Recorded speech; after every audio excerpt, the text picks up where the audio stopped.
The sun had not yet cleared the eastern ridge of the Black Hills when Opal Merriweather pulled a fresh page from her wall calendar and wrote 4 words in the square marked Thursday.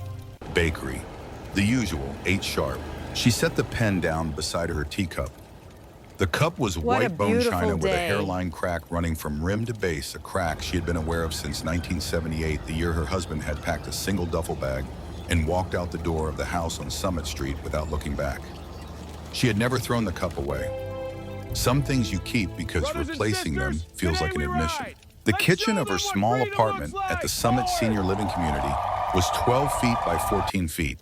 She had measured it on her first day 4 years ago out of the nurse's habit of needing to know the dimensions of any room she was responsible for. The apartment held a kettle, a 2-burner stove, a refrigerator the size of a hotel minibar, a window that looked east toward the sunrise, and a calendar. The calendar was the most important object in the room.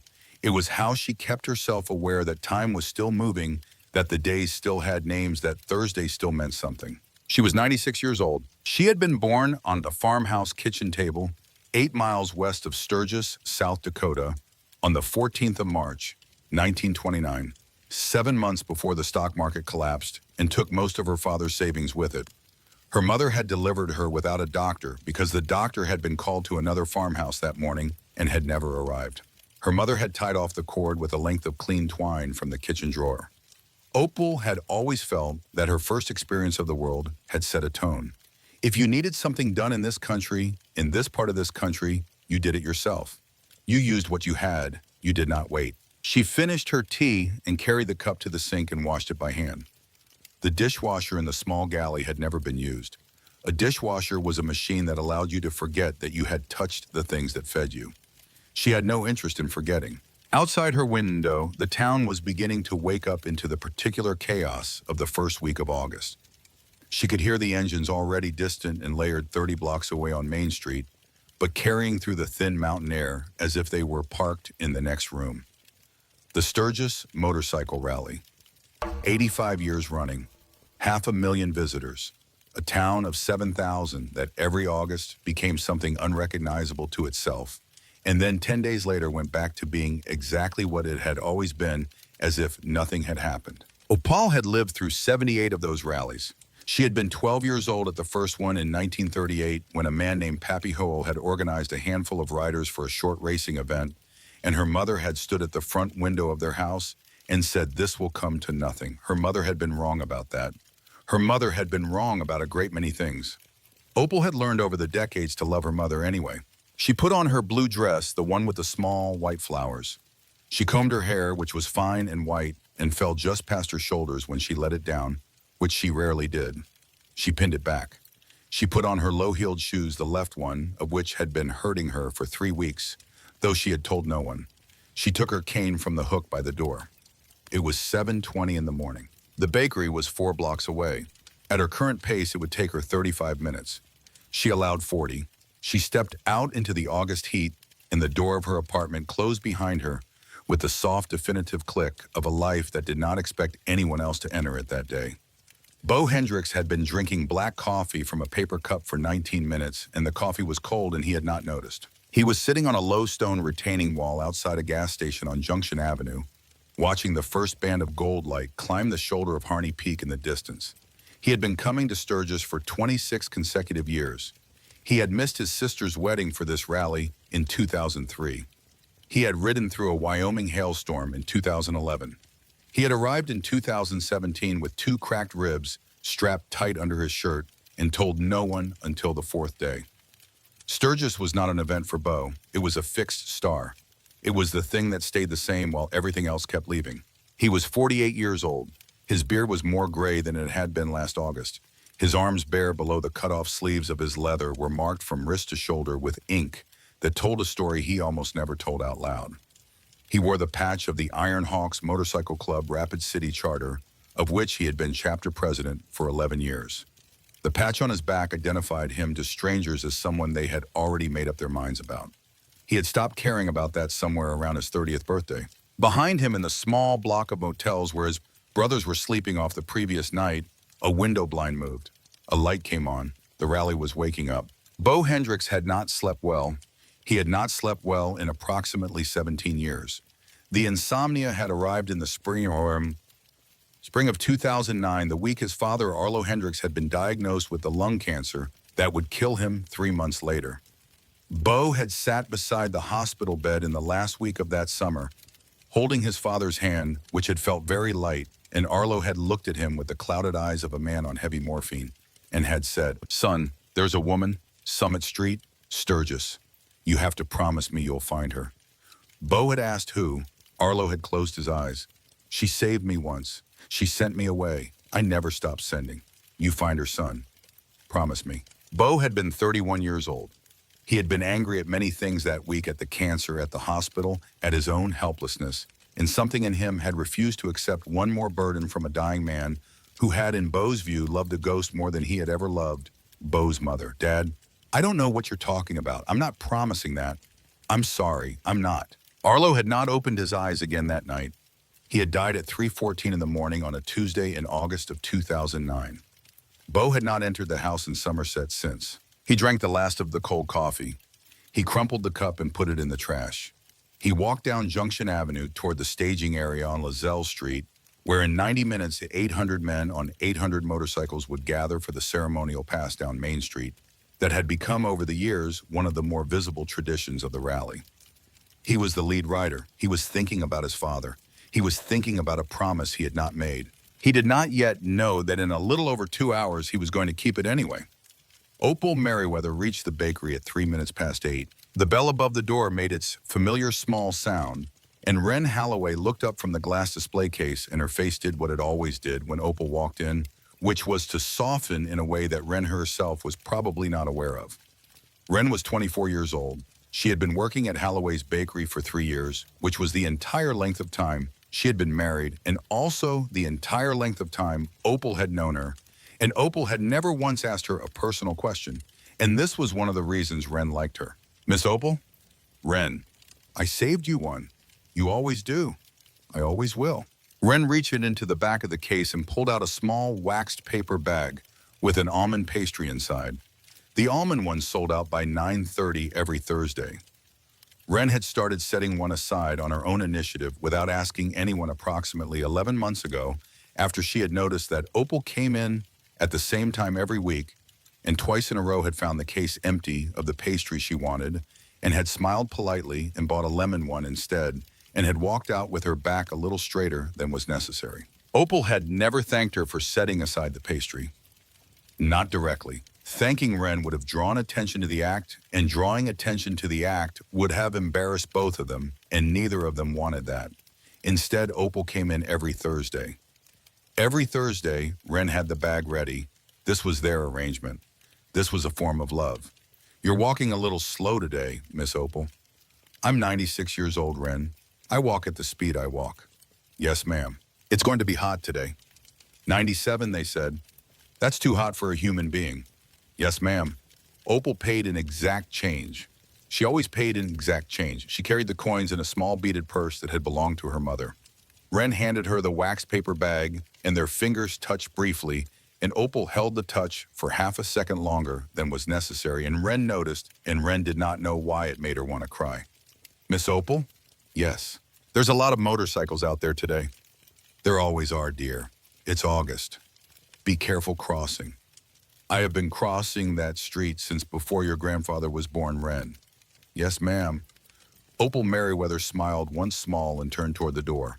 It was 8:11 in the morning. The heat when she stepped outside was already pressing down on the sidewalks in a way that August in South Dakota did not used to press.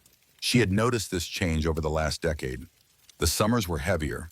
The asphalt was warmer earlier. She did not have an opinion on what this meant. She had an opinion only on how her feet felt. She began to walk home. 4 blocks. 35 minutes. She had not eaten yet. The pastry was for when she got back with a fresh pot of tea, which was the ritual which had been the ritual for more Thursdays than most people on Earth had been alive.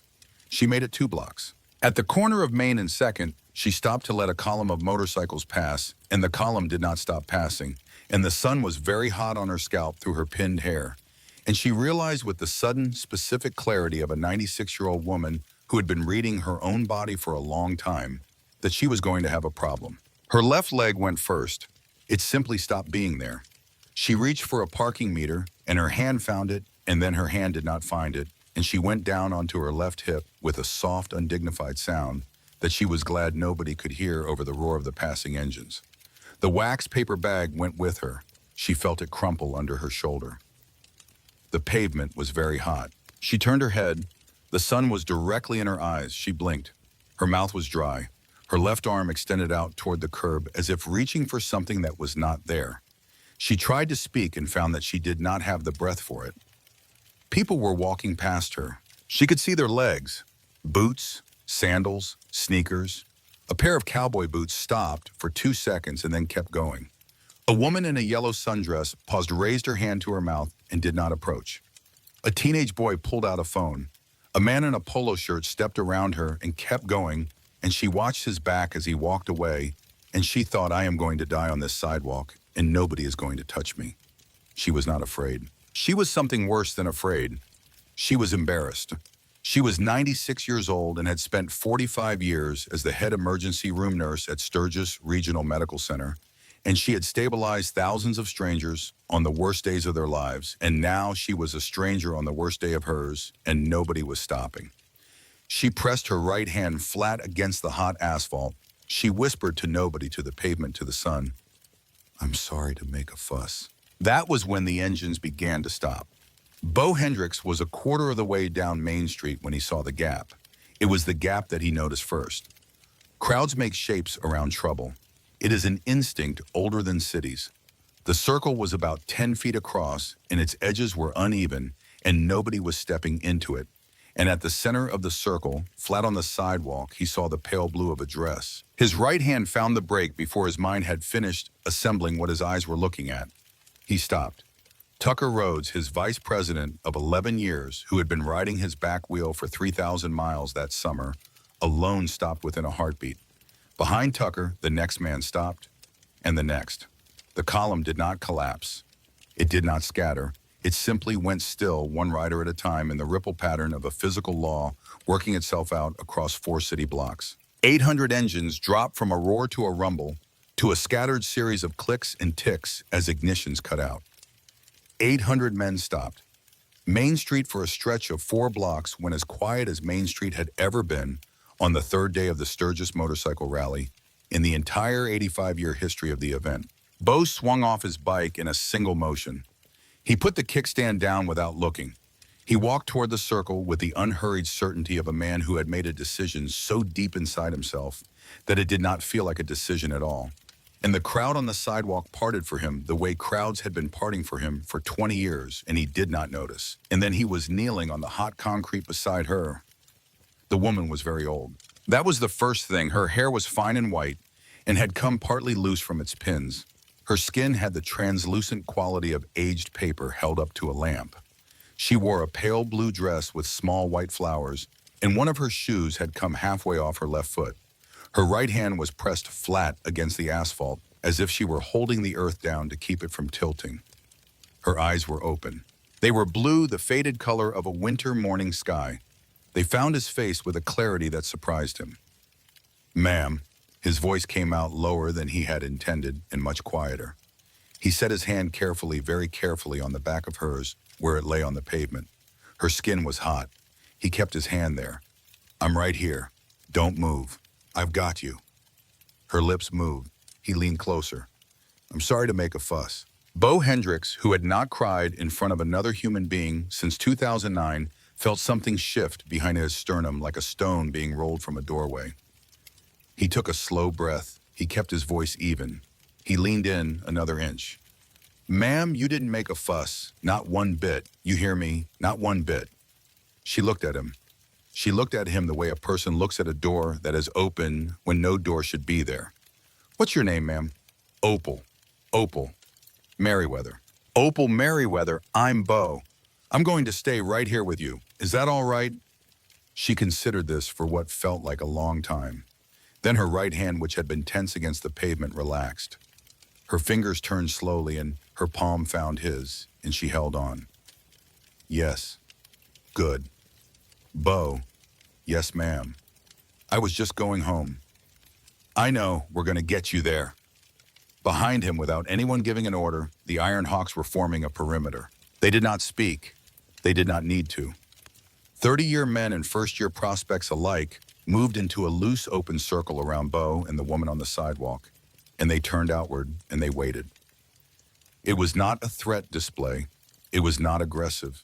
It was the simplest and oldest gesture that large men make for small women, the making of a wall. Several of them had already taken off their sunglasses and were holding them in their hands. None of them were quite sure why. Rhett Monroe broke through from the back of the column at a controlled jog. Rhett was 45 years old.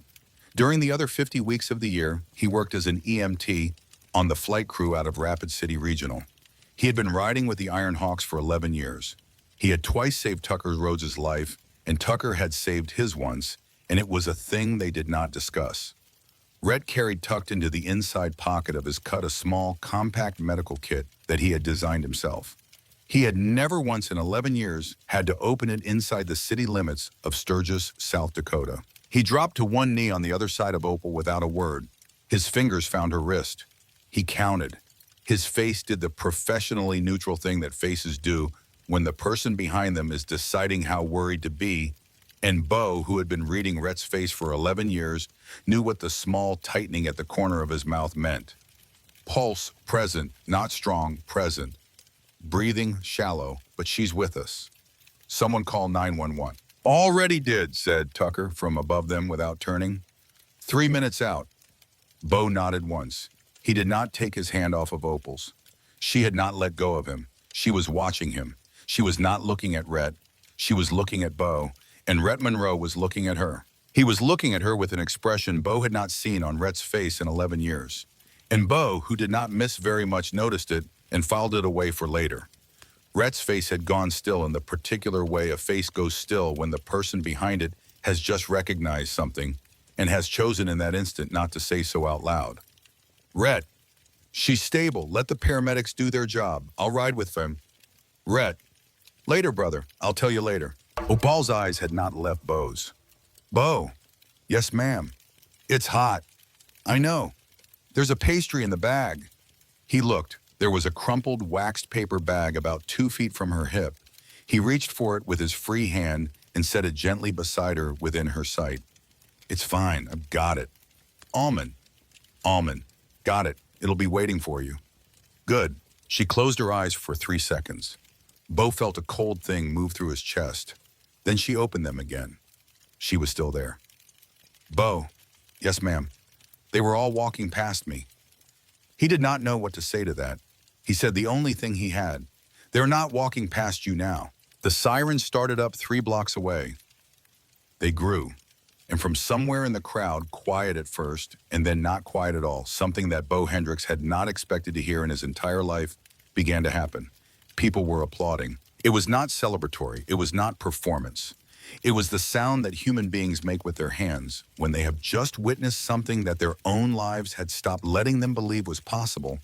And the sound of it was low and uneven and almost apologetic, and it spread along the sidewalk from the circle outward until it had reached the edges of the stopped column 4 blocks away. And 800 bikers stood in the middle of Main Street on the 3rd morning of the rally and listened to the sound of a crowd clapping for something very small and very ordinary and very, very rare. And at the very back of that crowd, behind 2 rows of onlookers and a parked trailer, a man in a pressed polo shirt with a suitcase at his feet, who had flown in on the red-eye from Portland, Oregon, specifically to do a thing he had told no one he intended to do, stood very still watching, and his face was white. Clifton Merriweather had not planned on a scene.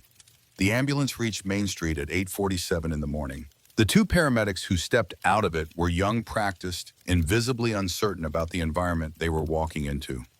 Sturgis County EMS had been briefed over the radio about a woman down on Main at second probable heat-related collapse, but they had not been briefed about the 800 motorcycles stopped in a line, or the wall of leather that parted silently to let them through, or the man in the Iron Hawks patch kneeling beside the patient, holding her hand as if he had been doing it his whole life. The lead paramedic, a young man named Harris, knelt beside Opal on the side Rhett had been kneeling on.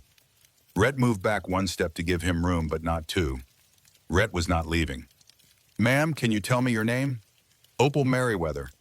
Miss Merriweather, can you tell me the date? It's Thursday, August 7th, 2025. Good. Can you tell me who the president is? I'd rather not. Harris, in spite of himself, in spite of everything, made a small, involuntary sound that was almost a laugh. He wrote something on his clipboard. He looked up at Bo, who was still holding Opal's hand. Sir, are you family? Bo opened his mouth to say no. Opal spoke first. Yes. Harris blinked. Bo did not look at her. He looked at Harris. I'm with her. Okay. I'm riding along. Okay.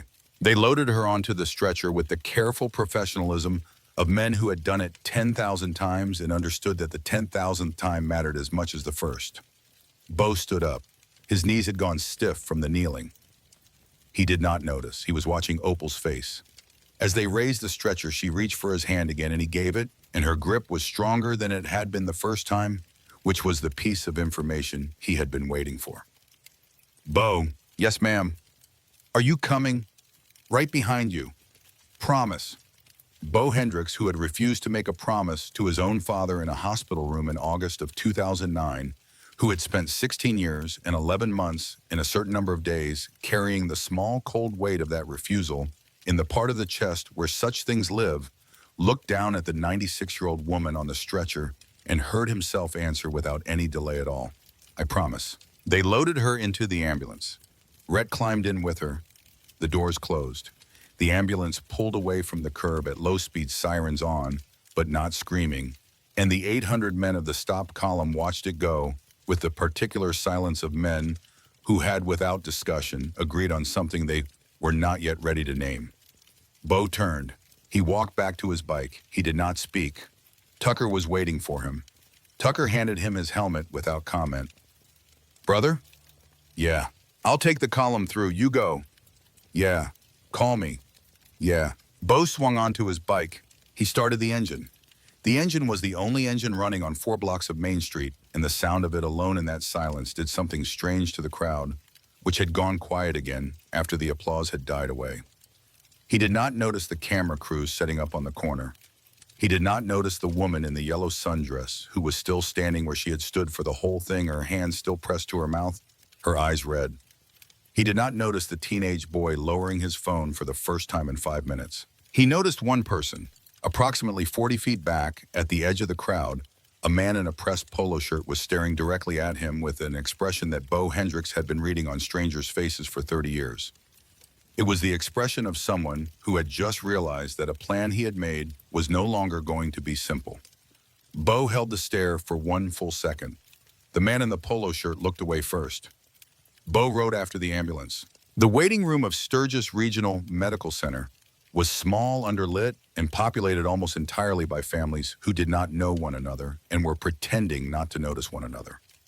Bo Hendricks, in his full cut with his beard and his height and his silence, walked through the automatic doors at 9:18 in the morning, and the entire waiting room noticed him and then, by some unspoken agreement, looked away. He went to the intake desk. He did not sit down. A woman came in a few minutes ago. Opal Merriweather. I'm with her. The nurse at the desk, a middle-aged woman named Ramona, whose name tag said so, looked up from her screen. Family. Bo paused for a fraction of a second. She says I am. Ramona looked at him. Ramona, who had worked at Sturgis Regional for 21 years, who had known Opal Merriweather personally, for most of them who had trained under Opal as a candy striper in 1983, and who still, when she was tired, used phrases that Opal had used in the emergency department in the 90s, looked at the man in front of her for one very long moment and then did something that surprised her. She nodded. She's in Bay 4. The doctor's with her. Take a seat. I'll come get you. Bo sat. Rhett came out 20 minutes later. He had taken off his cut. He looked in just his black t-shirt and jeans, like in any other EMT who had ridden an ambulance in their Exelman. He sat down in the plastic chair beside Bo, and for a while he did not say anything. Brother? Yeah. I know her. Yeah, I saw your face. Rhett stared at the floor. He rubbed his hands together. They were shaking slightly, which Bo had not seen them do in the entire 11 years he had known the man, not under fire, not in a head-on on I-90, not the day Rhett's brother had died of an overdose in a motel room in Custer in 2019. My mom was in a rollover on 14A in 87. Semi came across the line. They flew her in. I was 7. My dad drove me down from Belforche that night. I remember walking into the emergency room and there was a woman with her hand on my mom's chest and she was talking to her. She was just talking to her. She wasn't yelling. She was talking and my mom was looking at her and I remember thinking, whatever this woman is saying, it's working. My mom's coming back. Rhett, it was her Beau. You sure? I've been sure since the second I put my fingers on her wrist. I've had the face in my head for 38 years. They sat for a while. Does your mom know she's here? My mom's been gone 4 years, brother. You were at the service. I know. It meant I wasn't thinking. She used to talk about the nurse. She told the story her whole life. We never knew her name. My mom said she was an angel. My mom said that woman looked at me like I was already alive, so I had to go ahead and be alive. I grew up on that story, Beau. Jesus. Yeah, they sat. She saved your mother. She saved everybody. She worked at ER for 45 years. There are people in this town alive right now who don't even know her name. And today she fell on the sidewalk and people walked past her. Rhett. Yeah. What do I do here? Rhett finally looked up. You already did it, brother. You stopped. Ramona came for him at 10:05. She walked him back through a set of double doors and down a corridor that smelled the way all hospital corridors smell of antiseptic and recycled air, in the very faint undertone of fear. She stopped at the end of the hall at a door with a small glass panel. Through the glass, Beau could see Opal propped up in the bed, an IV in her left arm, her white hair combed back from her face. She was watching the door. Ramona opened it. Miss Opal, your friend is here. Thank you, Ramona. Dear. Yes, Miss Opal. How's your daughter? She's in her 3rd year at South Dakota State. Good girl, you tell her I said so. I will, Miss Opal. Ramona closed the door behind him. Beau stood for a moment just inside, beside. Opal looked at him. Her face did the same softening her face had done when she saw him through the window, only less guarded this time because there was no one else in the room. Sit down, Beau. You look uncomfortable standing there. He pulled a chair from the corner of the room and sat. He did not know where to put his hands. He put them on his knees. They looked absurd there. He put them on the armrests. That was worse. He put them back on his knees. How are you feeling, ma'am? I'm 96. That's how I'm feeling. Yes, ma'am. They want to keep me overnight. That's probably smart. It's not smart. It's cautious. There's a difference, but I'll stay. She looked at the ceiling for a moment. Beau, yes, ma'am. I need to tell you something. All right. A man is coming to this hospital in the next hour.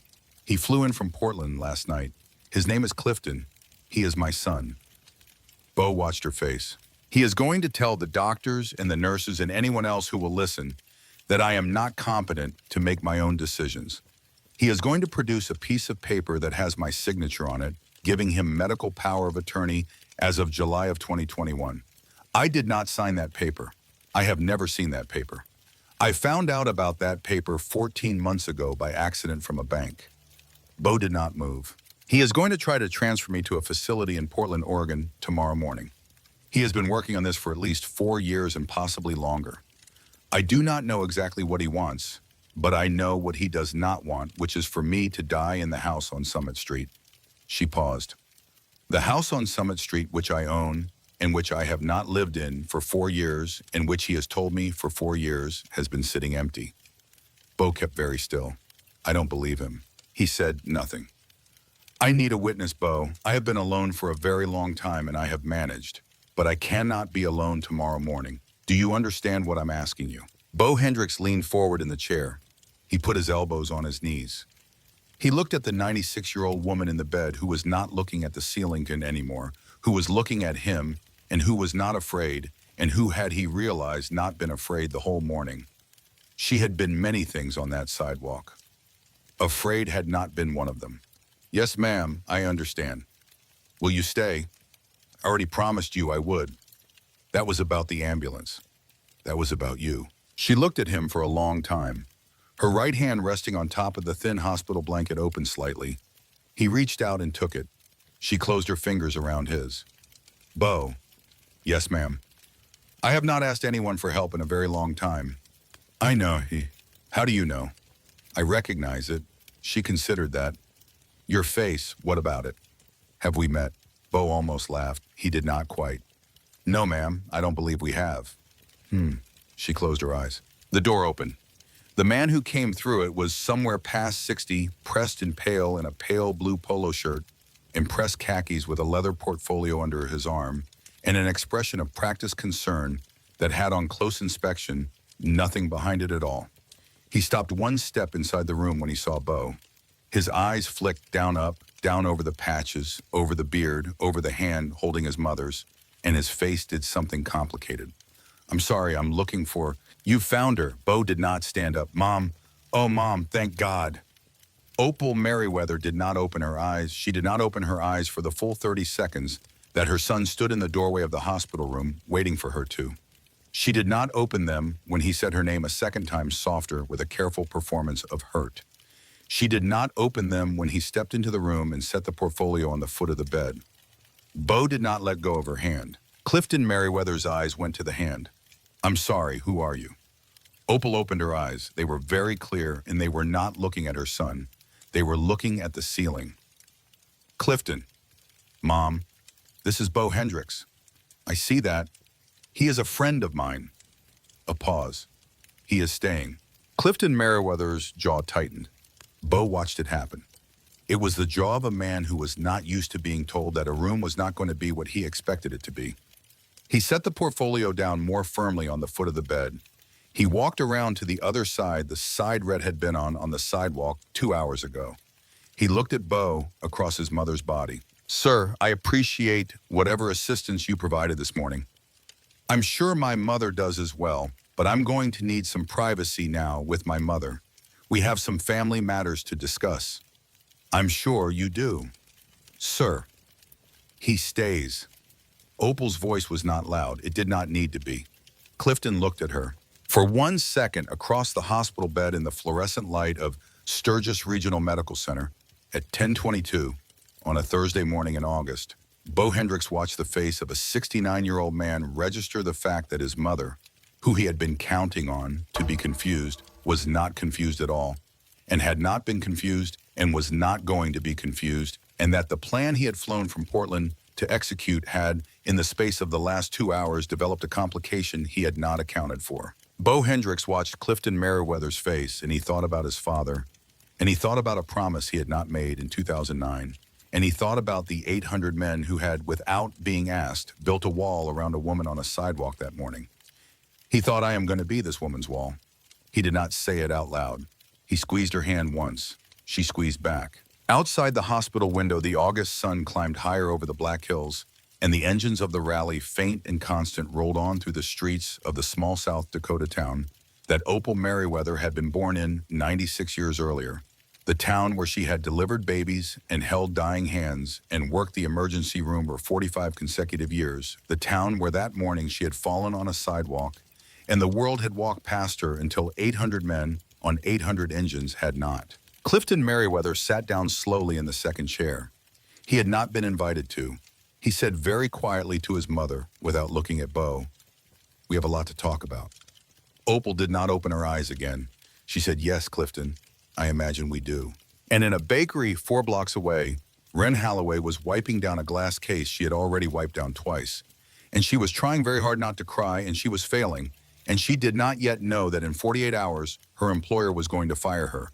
And she did not yet know that in 72 hours, she would walk into a hospital room and meet a 96-year-old woman on different terms than she had ever imagined meeting anyone. And she did not yet know that the small kindness she had been offering every Thursday for 11 months, the one she had told no one about, the one that she herself had almost forgotten, was a kindness at all, was the thread that the next 6 months of her life were going to be sewn on. She only knew that she had heard the engines stop, all of them all at once, and that Miss Opal had not come home that morning, and that something somewhere had changed. Outside on Main Street, the rally rolled on. Inside Bay 4 of Sturgis Regional Medical Center, 3 people sat in a small room, and one of them was holding another one's hand, and the third one was not yet aware that he had already lost. The silence in Bay 4 lasted 11 seconds. Bo Hendricks counted them without meaning to.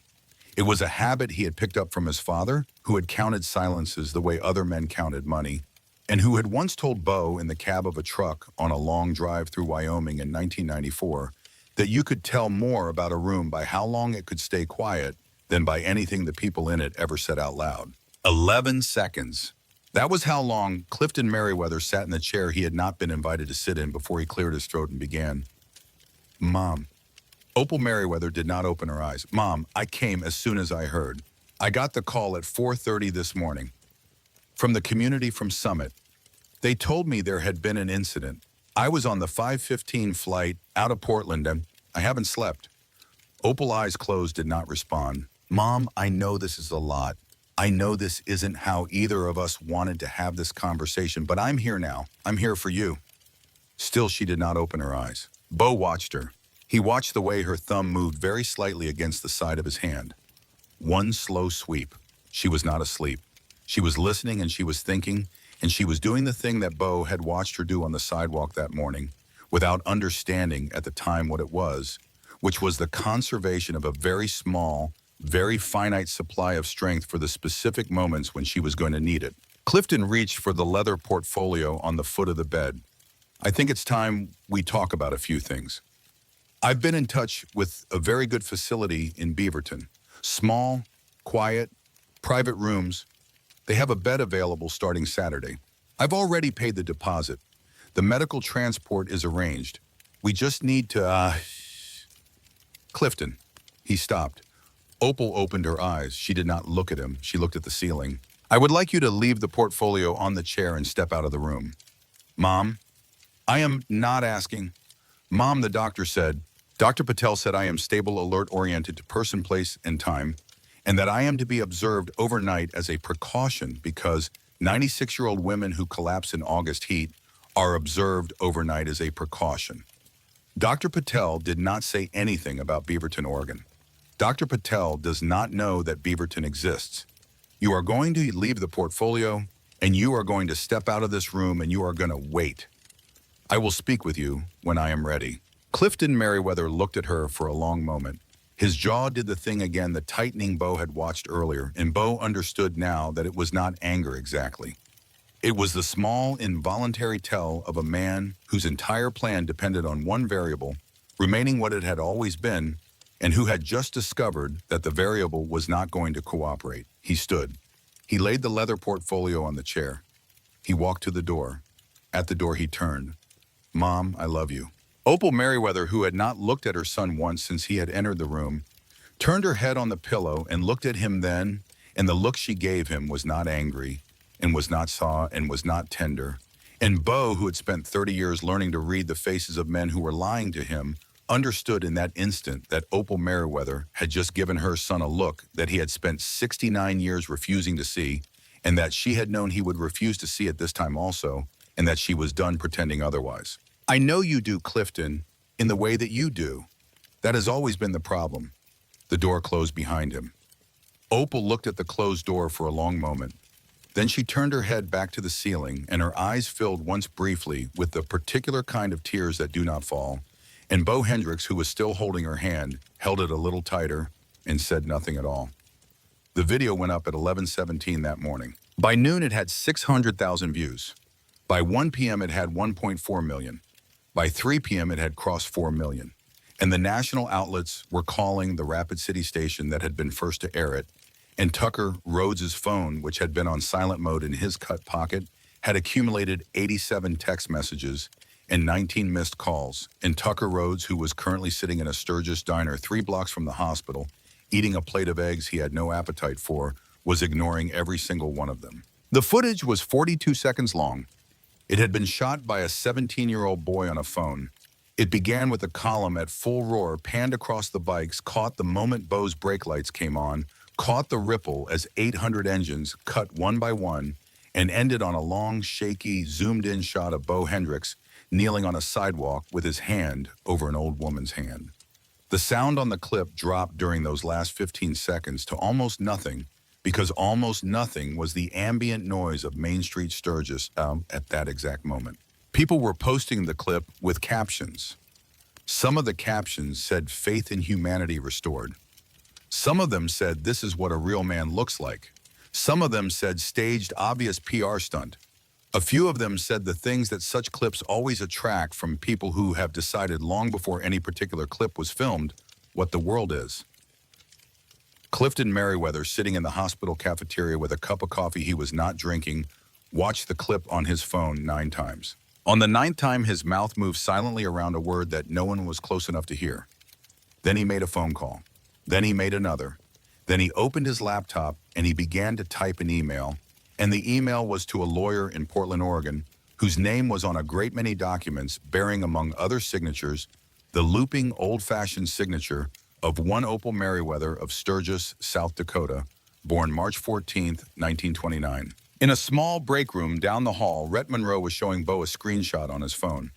"This is blowing up, brother." "I see that. Local affiliate already aired it. They're calling for comment." "Let them call." "Brother, they're going to find her. The name's going to get out. It's going to get out today." "I know. What do we do?" Bo looked at the screen. He looked at the image of himself on his knees. He did not recognize the man in the picture, which was a strange thing to say about a photograph of oneself, but it was the truth. The man on the sidewalk in the picture looked like someone he used to be and had not expected to be again.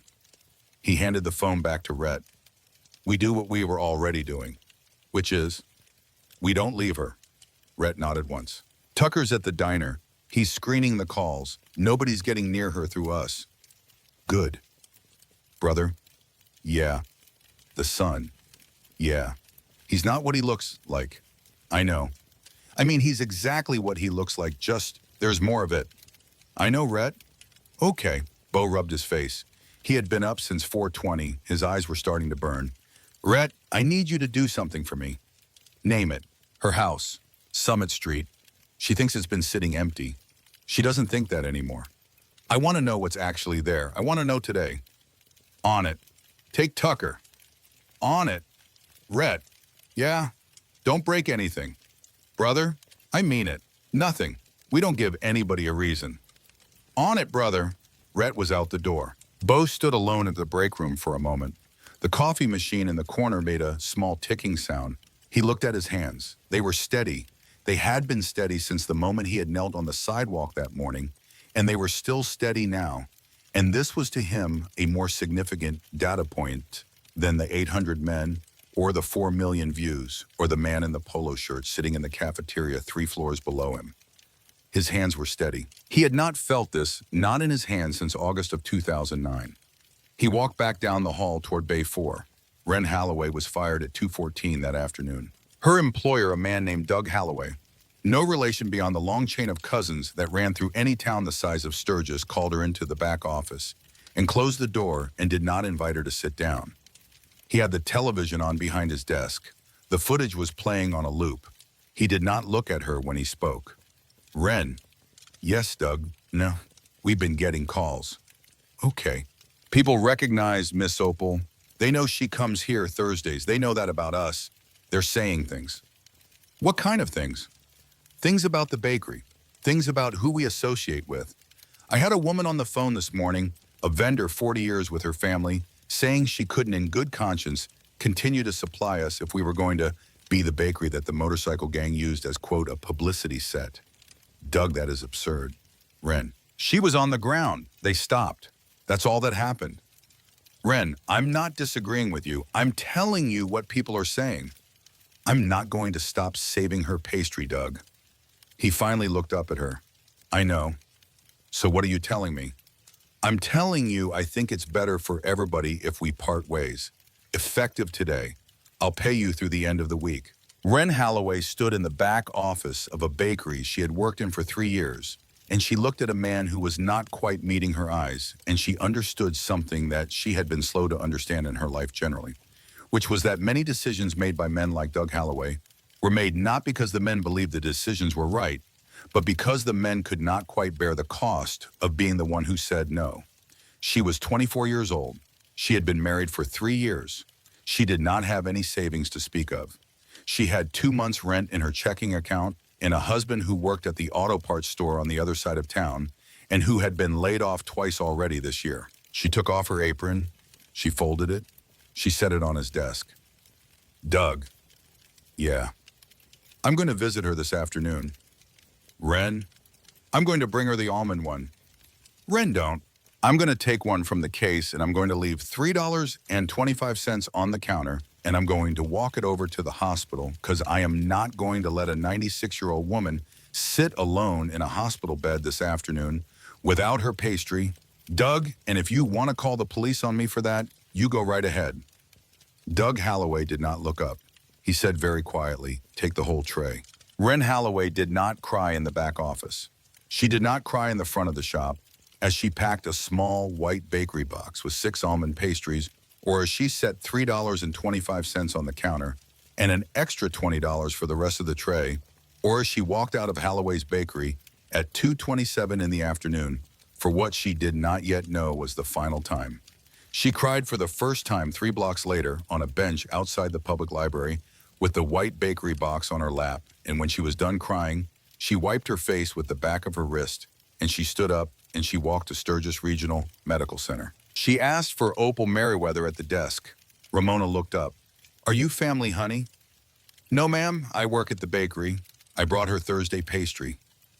Ramona looked at her for a long moment. Ramona looked at the white box. Ramona looked at the young woman holding it, whose eyes were very red and whose apron was not on and whose hands were shaking just slightly. Ramona picked up her phone. Miss Opal, it's Ramona. There's a young lady down here from the bakery with your pastry. Yes, ma'am. Yes, ma'am. I'll send her right up. She put down the phone. Bay 4, sweetheart. Straight down, last door on the right. Thank you. Honey? Yes, ma'am.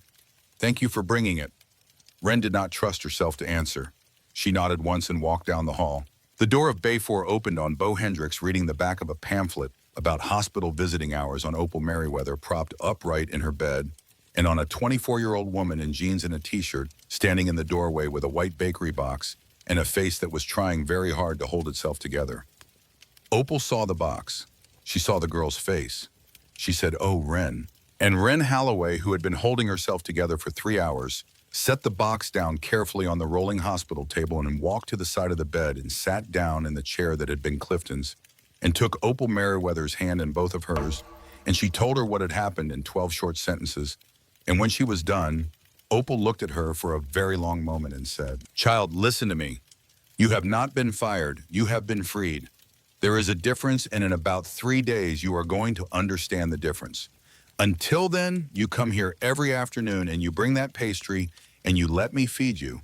And we are going to sit together, you and I, because I have been alone on Thursdays for 11 years and I am not going to be alone on them anymore." Ren Holloway put her head down on the hospital blanket and cried, and Opal Merriweather laid her hand on the back of her head, and Bo Hendricks, who had no role to play in that moment, set the pamphlet down and walked quietly out of the room and stood in the hallway and did not know what to do with his face. The house on Summit Street was a small single-story clapboard with a front porch and a screened side door set back behind a low stone wall and a stand of box elders that had been planted in 1954. Rhett Monroe and Tucker Rhodes parked on the street. They walked up the front path the way 2 large men walked up any front path in any small town in the country, which was slowly and openly and without any effort to be anything other than what they were. The man who answered the door was in his early 40s, wearing work pants and a faded t-shirt, and he held the door in a way that suggested he was deciding whether to close it. "Help you." "Afternoon, my name's Rhett. This is Tucker. We're looking for Opal Merriweather." "Who?" "Opal Merriweather. I believe she owns this house." The man at the door blinked. "I don't know an Opal. I rent from a guy named Clifton. Clifton Merriweather. Been renting from him 4 years this October." Rhett's face did not change. "Is that right?" "Yeah, $2,400 a month. He said his mom passed and he inherited it. We've been here since 2021. $2,400 a month." "Yeah, why?" "Sir, I don't want to trouble your afternoon. I'm a friend of the woman who actually owns this house. She is 96 years old. She has been told for 4 years that this house has been sitting empty. She is alone. She is at Sturgis Regional right now. She did not know you were here." The man at the door did not speak for 7 full seconds. He opened the door a little wider. "Mister, I don't know what to tell you. You don't have to tell us anything. I just need a few things.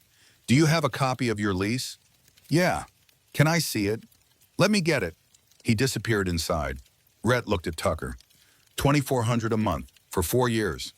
That's about 115,000, brother. She was told to empty. She was told to empty. The man came back with a manila folder.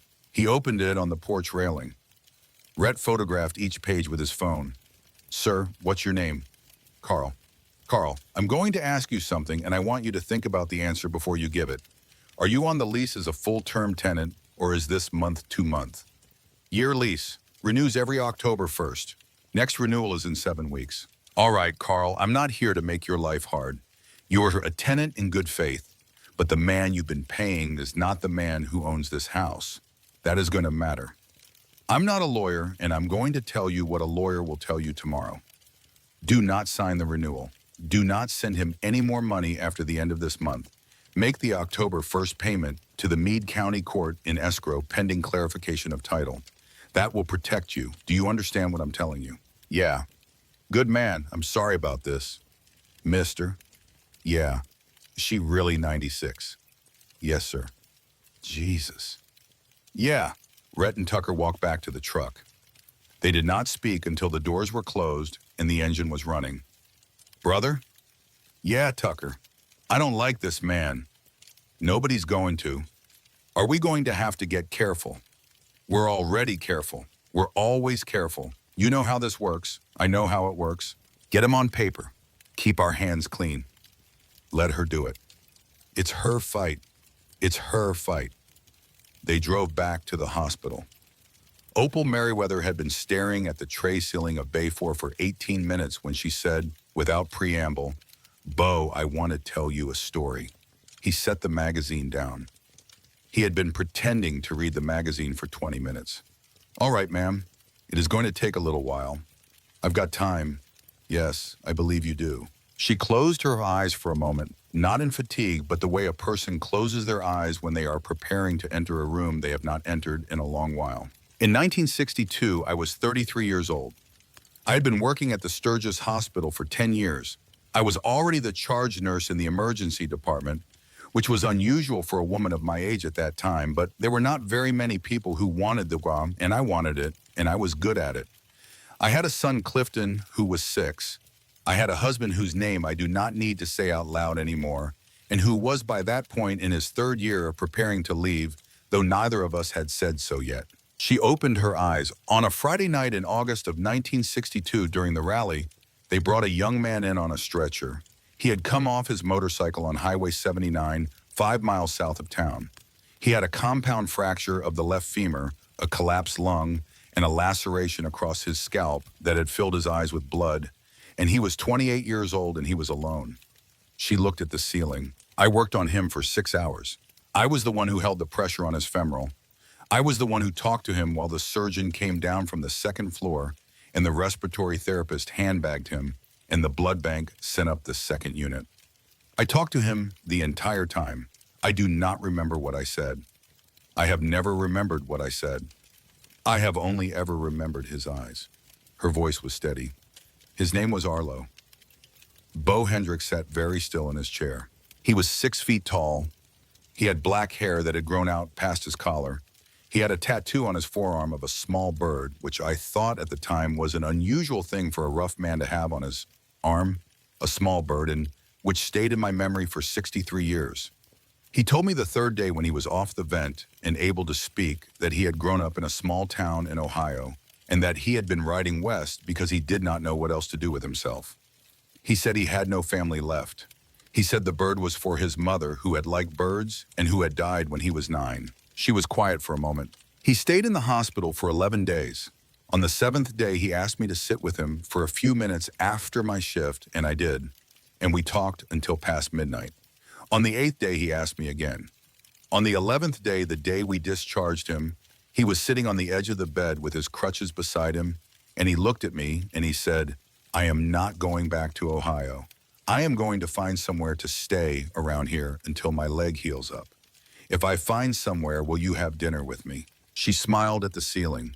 It was not a bitter smile, and it was not a sweet one. It was something older than either. I had dinner with him on a Tuesday, and then on a Friday, and then on most nights for the rest of that August. He found a room above a hardware store on Lozelle. He could barely walk. He read books. He did not ask me questions about my husband because he understood the way certain men understand without needing to be told what a woman's silence about a topic meant. He told me about Ohio. He told me about the mother who had liked birds. He told me about a brother who had died in Korea. He told me he had seen 48 states and had never once felt the thing he was feeling when he was in a small room in Sturgis, South Dakota, with a 33-year-old nurse who had a 6-year-old son at home. Bo's throat had gone dry. He did not move. On the last Friday in August in 1962, Arlo Hendricks asked me to marry him. The name moved through the room like a draft. Bo Hendricks closed his eyes. He did not open them again for a long moment. When he did, Opal was looking at him directly for the first time since she had started the story. She was not smiling. She was not crying. She was looking at him with a very clear, very tired face of a woman who had known this moment would arrive from the instant she had heard his name on the sidewalk 4 hours earlier and who had been in her quiet way preparing him for it the entire time. I said, "No, Bo," he breathed out slowly. "I had a child. I had a husband who was a bad husband, but who was not a monster and who was Clifton's father, and I had a life that I had built with my own hands, and I told Arlo that I could not leave. I told him that what I felt for him was not enough to leave on.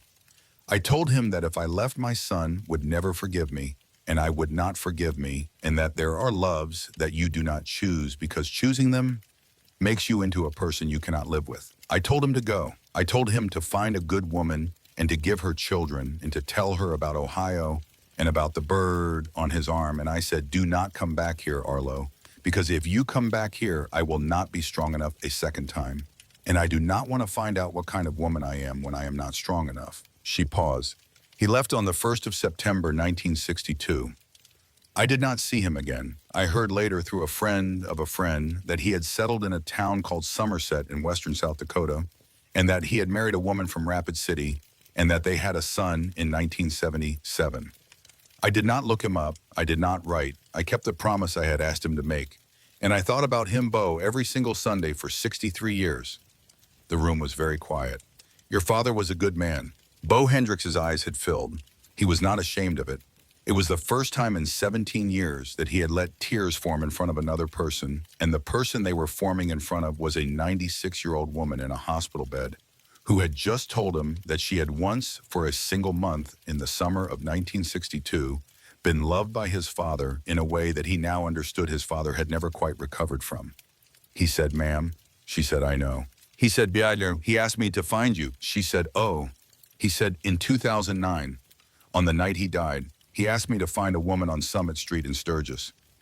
He said she had saved him once. He said she had sent him away. He said he had never stopped sending. I told him no, ma'am. I told my own father no. I did not know who he was talking about. I was angry and I was 31 and I told him no, and he died a few hours later, and I have carried that no for 16 years, ma'am." Obama Merriweather looked at him. She said, "Bo," she said, "you found me."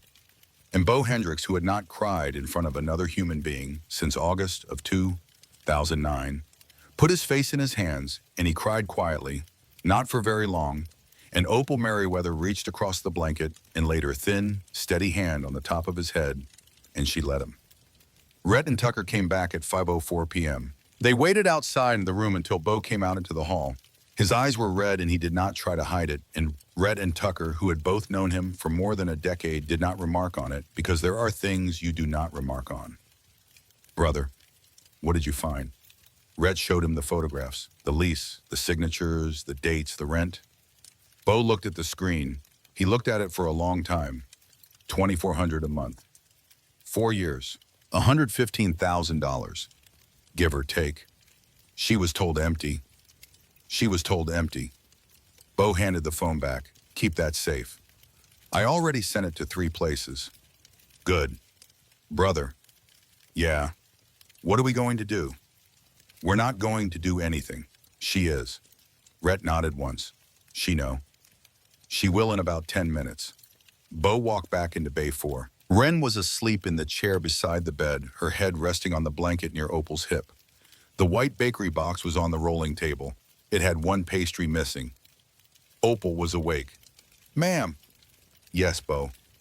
"I need to tell you something about the house." She looked at him. "Tell me." He told her. He told her in the even unhurried way that he had told bad news to men's families for 11 years.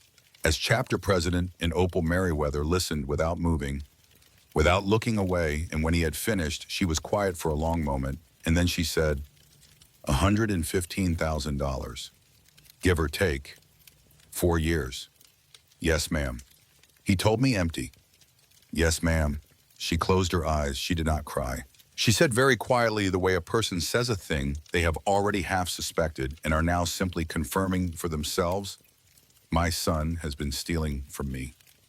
Yes, ma'am. For 4 years. At least. She opened her eyes. At least. The medical power of attorney he produced this morning, July of 2021. That is 3 months before the first rent check, you see? I see. He needed the authority before he needed the rent. He planned this. Yes, ma'am. He did not plan on me surviving today. No, ma'am. I do not believe he did. Opal Merriweather looked at the ceiling of Bay 4 of Sturgis Regional Medical Center for a long moment, and Bo watched her face, and what he saw in it was not anger, and was not grief, and was not shock. What he saw was the face of a woman who had stabilized thousands of strangers on the worst days of their lives, who had worked 45 years in an emergency department in a small town in South Dakota, who had seen every variety of human behavior there is to see, and who had understood for some time now that she was going to have to face one more difficult patient before she was done, and that the difficult patient was going to be her own son. She said, Bo, yes, ma'am. Tomorrow morning at 8 a.m., my son is going to appear in Meade County Circuit Court to request an emergency order transferring me to the custody of his chosen facility in Beaverton, Oregon. Yes, ma'am. I am going to appear at that hearing. Yes, ma'am. I am going to walk into the courtroom under my own power with a cane. Yes, ma'am. You are going to drive me. Yes, ma'am. Ren is going to help me dress. Yes, ma'am. Red is going to brief Judge Holcomb's clerk this evening on what we have found with photographs through proper channels. Ma'am, we already started. Good. She looked at him. Bo. Yes, ma'am. Do you think a 96-year-old woman can stand in front of a circuit judge? He looked at her for a long time. He said, ma'am, I think you've been standing in front of circuit judges your entire life. I think most of them just happen to be wearing different clothes. Opal Merriweather laughed. It was the first time Bo had heard her laugh. It was a short, dry, surprised sound, and it turned into a cough, and she waved his concern away with a thin hand, and when she had recovered, she said, Bo Hendricks. Yes, ma'am. You are your father's son. I'm trying to be, ma'am. You already are. Clifton Merriweather was served at 6:11 that evening in the lobby of the Hampton Inn on Lozelle Street. The process server was a polite man in a gray polo named Emmett. Clifton took the envelope without comprehending it and opened it, standing at the elevator, and he read it twice, and on the second reading, his face did a thing that the clerk at the front desk later said she had never seen a grown man's face do in her 7 years behind that counter, which was that it went from one color to another color in the space of about 2 seconds, without passing through any intermediate color in between. The envelope contained a formal notice. It notified him that in Meade County Circuit Court at 8 a.m. the following morning, his mother, Opal Merriweather, represented Pro Se, would be filing a cross motion challenging the validity of a medical power of attorney dated July 14, 2021, as well as presenting evidence of a pattern of financial misconduct relating to property owned by Opal Merriweather at 412 Summit Street, Sturgis, South Dakota, in the form of an unauthorized residential lease running from October 1st, 2021 through present at a rate of $2,400 per month,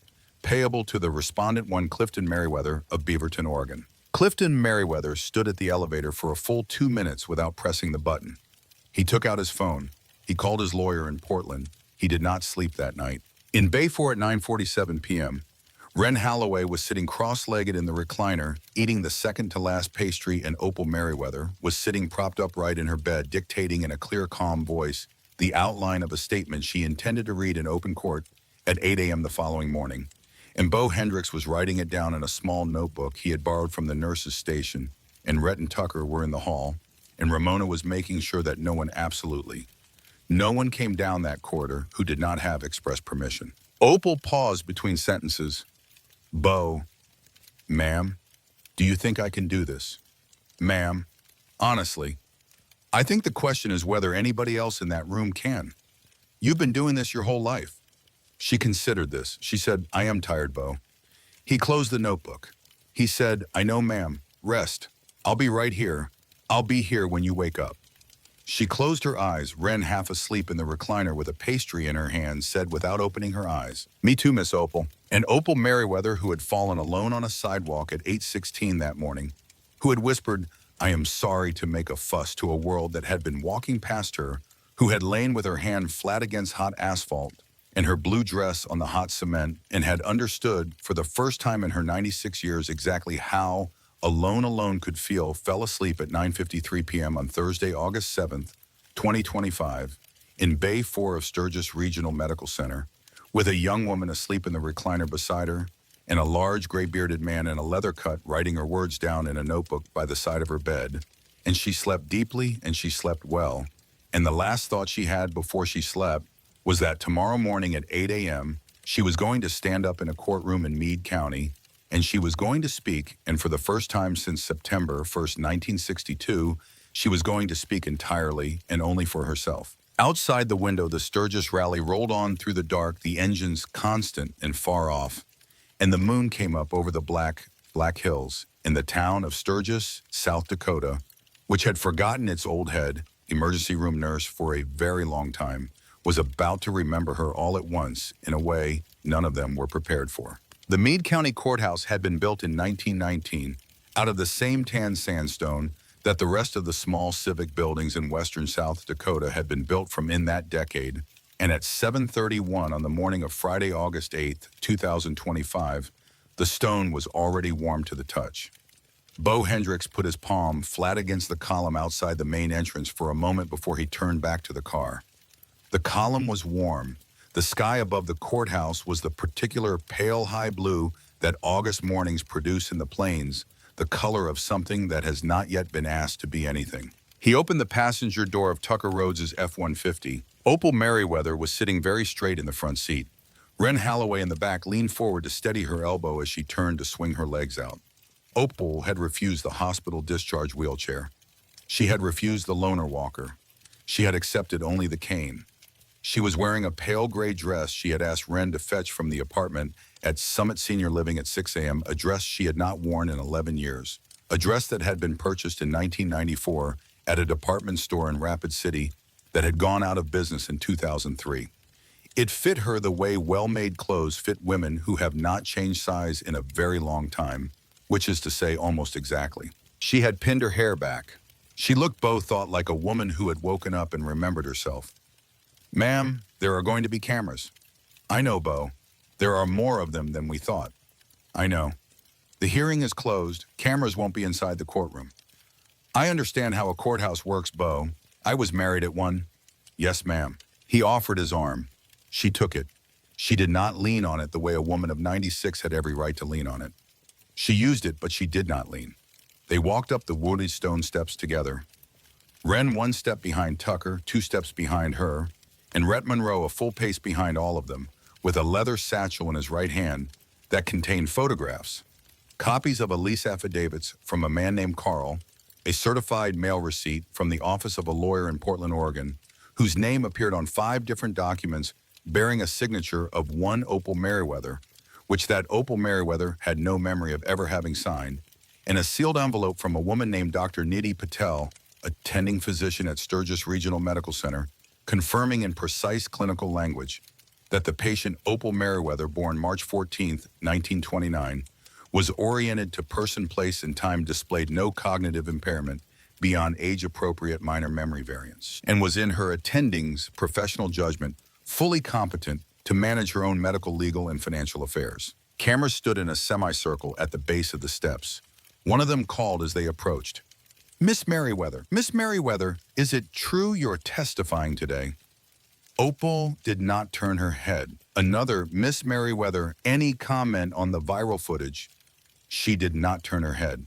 A third, Bo, are you representing the Iron Hawks here today? Bo, without stopping, without looking, said only, we're not here, she is. They went inside. The hallway was cool.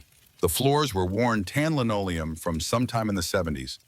A sheriff's deputy held a door open for them at the end of the hall, and they walked into the small courtroom of the Honorable Judge Raymond Holcomb, who had been on the Meade County bench for 26 years, who had on a winter night in January of 1973, when he was 15 years old, been brought into the emergency department of Sturgis Regional Medical Center with a shattered right wrist after his father's sedan had gone off Lozelle Street onto the frozen shoulder, and where a young charge nurse named Opal Merriweather had set the splint herself because the on-call orthopedist had been 40 minutes out of town and had talked to him in a low, even voice the whole time she did it, and had told him when it was done that she expected to see him back in this hospital one more time in his life on the day his first child was born, and not for any other reason. Judge Holcomb had not told anyone this story in 30 years. He had not needed to. He had come to Bay 4 at 5:30 that morning on his own, before chambers, before robes, before clerks, and he had sat in the chair beside Opal's bed for 7 minutes, and the two of them had not spoken. And then he had stood up and he had left. He was on the bench now. He did not look at Opal when she came in. He looked at his docket. Clifton Merriweather was already at his table on the right side of the courtroom, with a lawyer in a gray suit beside him, a man flown up from Portland at 4 o'clock that morning named Donald Pryor, who had been Clifton's attorney for 14 years, who had drafted the medical power of attorney in question, who had not slept, and who had been informed at 6:15 a.m. by a phone call from a man named Rhett Monroe that the existence and content of certain documents had been transmitted as of 11 p.m. the previous evening to the South Dakota Bar Association, to the Oregon Bar Association, and to the Elder Financial Abuse Unit of the South Dakota Attorney General's office. Donald Pryor's face as Opal walked past his table had the particular slack immobility of a man who had spent the previous 8 hours understanding that a career he had built over 31 years was potentially on the verge of ending in the next 40 minutes. Clifton did not look at his mother either. Opal did not look at him. She walked to the respondent's table on the left side of the courtroom with Bo guiding her elbow. She sat. Wren sat behind her in the first row of the gallery. Tucker and Rhett stood along the back wall. Rhett set the satchel carefully on the small wooden bench beside him. Judge Holcomb cleared his throat. We are on the record in the matter of Merriweather versus Merriweather emergency petition for guardianship and transfer. Petitioner, please state your appearance. Pryor stood. Donald Pryor of Pryor Matthews and Lang, Portland, Oregon Bar number 5182, Pro HAC Vice application, pending for the petitioner Clifton Merriweather. Respondent. Bo glanced at Opal. Opal stood up. She did not use the cane to do it. She used the edge of the table. She got to her feet, pale gray dress, white hair pinned, and she said in a voice that was not loud, but that carried to every corner of the small courtroom. Opal Merriweather, Pro C, Sturgis, South Dakota, born Sturgis, South Dakota, resident Sturgis, South Dakota, for 96 years. Judge Holcomb allowed himself one small nod. Miss Merriweather, you've elected to represent yourself in these proceedings. I have your honor. You understand you have a right to counsel. I do, Your Honor. I have declined counsel. I have been managing my own affairs for 63 years. I see no reason to stop this morning. A silence. Very well. Mr. Pryor, proceed with your petition. Donald Pryor stood open to folder, cleared his throat, and began. He made the case the way men like Donald Pryor made cases. He spoke of Opal's age. He spoke of her fall the previous morning. He spoke of a concerning incident on Main Street involving a large number of motorcycle club members whose presence around the respondent has been continuous and escalating. He spoke of undue influence. He spoke of the vulnerability of the elderly in unfamiliar crisis situations. He produced a copy of the medical power of attorney dated July 14, 2021. He read from it. Opal, seated again, listened without expression. When he was done, Pryor said, Your Honor, my client seeks only to ensure that his mother, who suffered a significant medical event less than 24 hours ago, is transferred to an appropriate specialized care facility where her best interests can be served. Beaverton Meadows has a bed available as of tomorrow morning. The medical transport is arranged. Given the atypical nature of the influences currently present around Miss Merriweather, we ask the court to act with appropriate urgency. Pryor sat. Clifton did not look up. Judge Holcomb turned his head. Miss Merriweather, the court will now hear from you. Opal Merriweather stood. This time, Bo did not help her. She had asked him in the car not to. She put both hands flat on the table in front of her. She drew one breath. She let it out. And then she did what she had done in emergency departments for 45 years, which was to take control of a room through the simple application of absolute clarity. Your Honor, thank you. I will not be long. Take whatever time you need, Miss Merriweather. I know, Your Honor. Thank you. But I will not be long because what I have to say is simple. She looked down at her hands for one moment. She looked up. I was born in Sturgis, South Dakota on March 14th, 1929. I was delivered on a kitchen table by my mother because the doctor had gone to another farmhouse and did not arrive. I went to Sturgis grade school. I went to Sturgis High School. I graduated in 1947. I went to Deaconess Hospital School of Nursing in Rapid City. I returned to this town in 1952. I was hired at Sturgis Regional Medical Center as a staff nurse on the 22nd of September, 1952. I was promoted to charge nurse of the emergency department in August of 1961. I held that position for 36 years. I retired on the 30th of June, 1997. She paused. In 45 years in that emergency department, I treated approximately, by my own estimate, between 30 and 35,000 patients. I do not know the exact number. I never kept count. I know that I held the hand of more people in the last hours of their lives than I can name. I know that I told more children that they were going to be all right than I can name. I know that I worked through the night of the May 1972 flood, and I worked through the August 1978 tornado, and I worked through the influenza outbreak of 1985, and I worked every single day of the Sturgis motorcycle rally from 1952 to 1997, with the exception of 3 days in August of 1968, when my daughter was being born and my husband was not there, and my mother sat with me in the delivery room of this very hospital. She looked at the bench. I married in 1949. I had a son in 1956. My son is sitting behind the petitioner's table. I had a daughter in 1968. My daughter's name was Ruth. She died of cancer in 2019 at the age of 51. She called me every Sunday of her adult life. My son has called me 4 times in the past 6 years.